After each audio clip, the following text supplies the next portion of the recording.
How's it going, everyone? The Salamander Man here, back with another video. And this time, I'll be discussing the topic of tank mates. While I have covered this topic in my care guides, there are many details surrounding this topic that it demands its own video. When people acquire a newt or salamander for the first time, one of the biggest questions that often comes up is, what can I keep with my newt or salamander? So I will be discussing acceptable tank mates and unacceptable tank mates for your newt or salamander.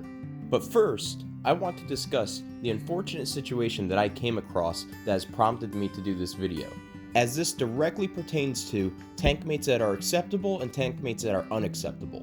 I came across a particular video showcasing fish and an axolotl being housed together in the same enclosure.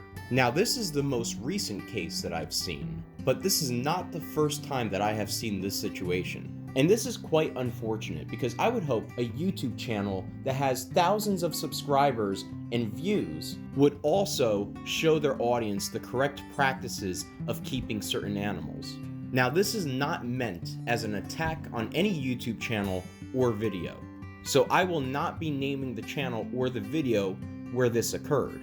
But it is unfortunate that an audience that may not know enough about salamanders is then exposed to a situation that is detrimental to the salamander's health. This now becomes misinformation to people that don't know enough about salamanders, especially an axolotl, and then may think it is okay to pair an axolotl with fish. And the point here is that fish and axolotls are not peaceful tank mates with one another. Fish will readily attack the axolotl's feathery gills, thinking that the gills are food. And it should go without saying that this puts a significant amount of stress on the axolotl. And this is only one, but perhaps the most obvious reason why fish and axolotls are not peaceful partners with each other. So with that said, part of the aim of this channel is to always put out accurate information that will help newt and salamander enthusiasts achieve a long, happy, and healthy lifespan for their newt or salamander.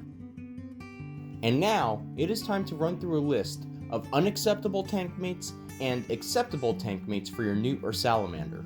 I will start off by going through a list of unacceptable tank mates for terrestrial and aquatic newts or salamanders. Many of the animals that I am going to talk about that are considered unacceptable tank mates are incompatible for many of the same reasons. However, I want to discuss this as a case-by-case basis to show exactly why each animal is not only incompatible, but potentially a dangerous tank mate for a newt or salamander. That way, the disasters of mixing different species can be avoided altogether. So what would be considered an unacceptable tank mate? First and foremost, and should go without saying, reptiles. I mention this because unfortunately, I've come across plenty of people that think newts and salamanders are actually reptiles when they are not. They are in fact amphibians, thus leading to totally different lifestyles and habitat requirements. Most newts and salamanders require cooler temperatures in order to thrive that would be detrimental to a reptile's health. Not only do reptiles require totally different enclosures and care, but a turtle or a snake could easily injure or even take the life of a newt or a salamander. Due to these reasons alone, reptiles are completely incompatible as tank mates. The next type of tank mate that would be considered unacceptable would be newts and salamanders of different species. Mixing newts or salamanders of a different species with one another can be detrimental to each animal within the enclosure, and this is due to a variety of reasons. Many newts or salamanders contain toxins which can be harmful to one another. Newts and salamanders can also be territorial towards one another, depending on the species, and could inflict a wound due to aggression. And depending on the size, some salamanders may even eat a smaller salamander. As an example, it would be unwise to mix eastern newts with Spanish ribbed newts in the same enclosure. While care requirements may be similar between the two species, Spanish ribbed newts grow to a much larger size than the eastern newt, requiring much more tank space than the eastern newt would require. But aside from tank space, the sheer size of the Spanish ribbed newt means that it could inflict a serious wound upon the eastern newt, or even attempt to swallow it whole. Another example would be a northern red salamander and perhaps a two-line salamander housed in the same enclosure as well. While both salamanders happen to be lungless salamanders and have very similar care requirements, and even share the same habitat, they are still two very different salamanders and demand their own separate enclosures and care. Northern red salamanders can be territorial, and growing to a large size means that the northern red salamander could potentially prey on the smaller two-line salamander. Newts and salamanders will attempt to eat anything that they think can fit in their mouths, even if it is another newt or salamander. And some will even prey upon their own species.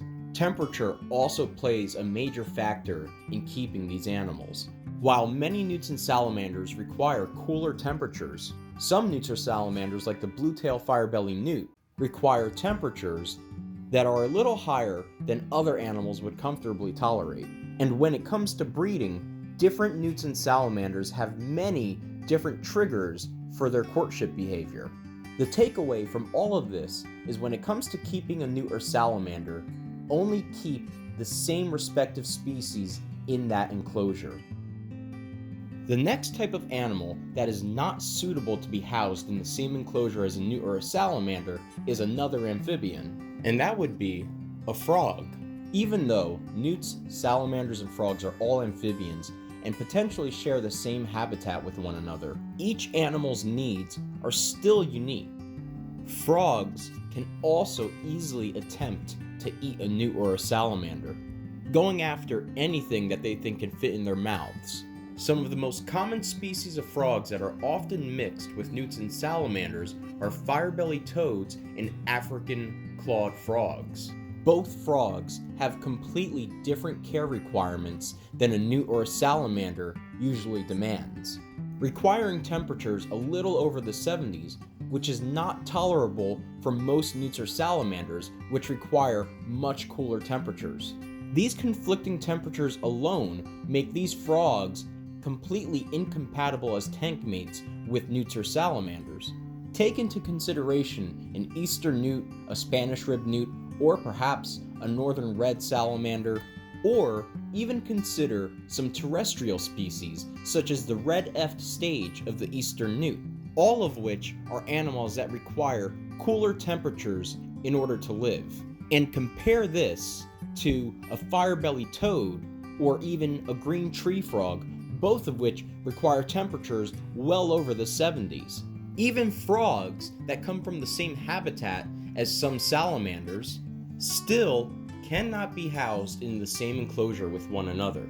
Consider a two-line salamander, which reaches lengths of about 4 inches, and compare this to a common green frog or even a pickerel frog, both of which grow much larger than the two-line salamander, and due to this difference in size could easily prey on the salamander.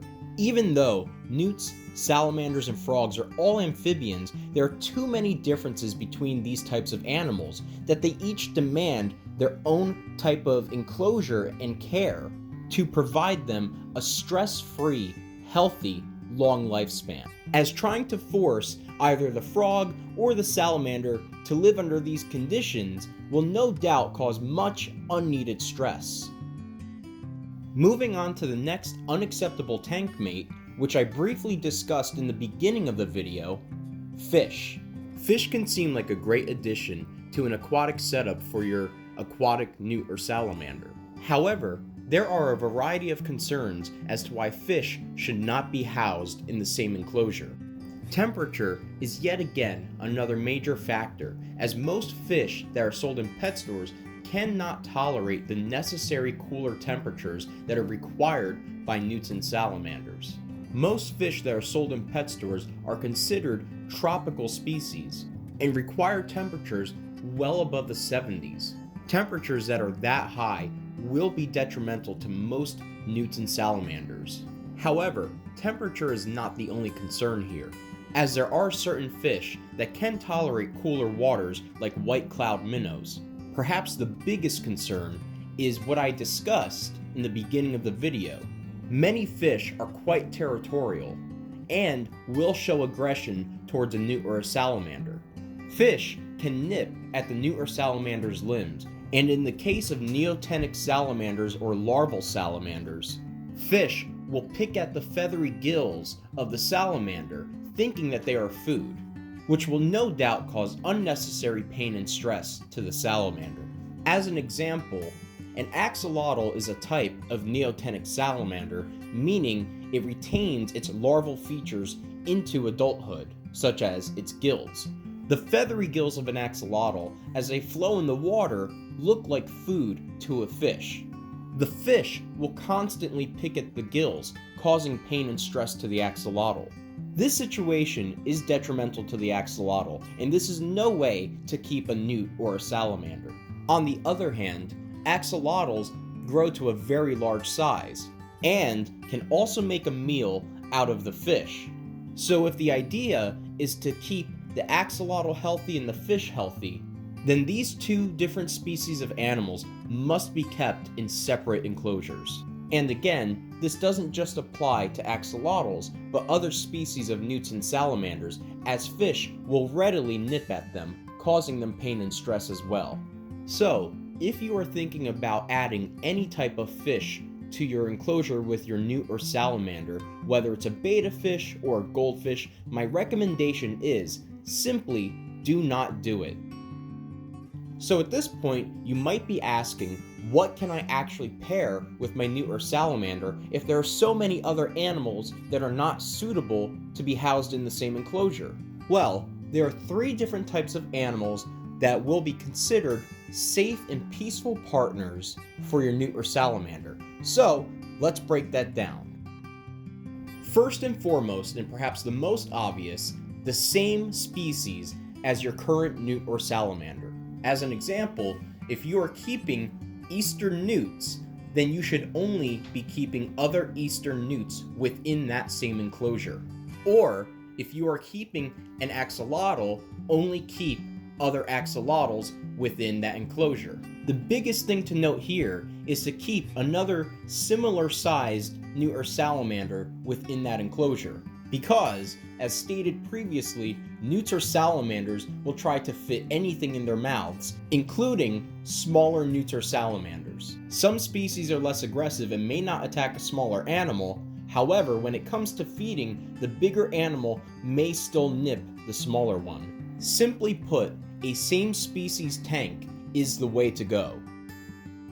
The next peaceful partner that can be housed with a newt or salamander is a freshwater shrimp. Freshwater shrimp are very beneficial to any aquatic enclosure, acting as a cleanup crew for the tank.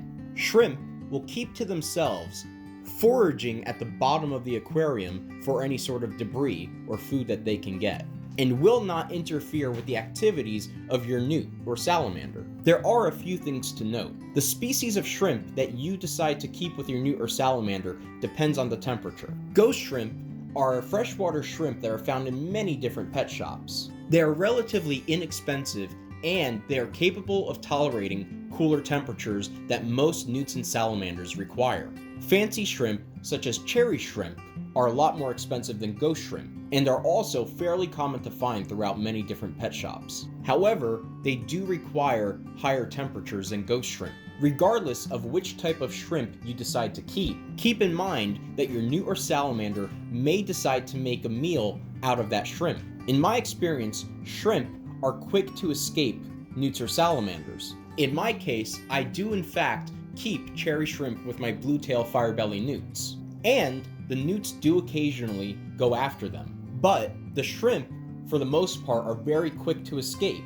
Due to the benefits that shrimp provide for your aquarium, and being a peaceful partner in the same enclosure, I recommend using shrimp if possible. The next type of peaceful tank mate that we can utilize for our enclosure would be freshwater snails. Snails also have the added benefit of being the cleanup crew for an aquarium. However, there are many different types of snails that proper identification may be difficult, and the snails that are sold in pet stores, like the golden mystery snails, require high temperatures. My recommendation would be to obtain small pond snails, which you may be able to collect or acquire from a pet store. Just be sure to make note of the size of snail that you obtain, as a newt or a salamander can swallow a snail, and if the snail is too big, it can get stuck. Otherwise, snails make a perfectly suitable tank mate for newts and salamanders. As far as terrestrial species of newts and salamanders, a same species enclosure is best. At this point, I'm going to wrap up the video here. Newts and salamanders are very particular animals and are very sensitive to their environment, including the other animals that are kept with them. And in order to achieve a healthy, long lifespan for your newt or salamander, free of stress, be mindful of the animals that you are thinking about potentially mixing with your newt or salamander. If you are unsure if another animal can be paired with a newt or salamander, it is probably best to not mix the two species at all. Even if another animal is visually appealing, mixing newts and salamanders with frogs, reptiles, or fish, or even other newts and salamanders of different species could have devastating effects on either animal. The risk of mixing these animals with newts and salamanders is just not worth it. And as always, when it comes to your newt or salamander, do as much research as possible. And before I go, I just want to say thank you to everyone that has subscribed to the channel. I hope the videos have been informative and helpful, and I hope this video is no exception to that. So if you enjoyed the video, please remember to leave a like, share, and comment down below, and subscribe. Your support is much appreciated. And until next time, I am the Salamander Man.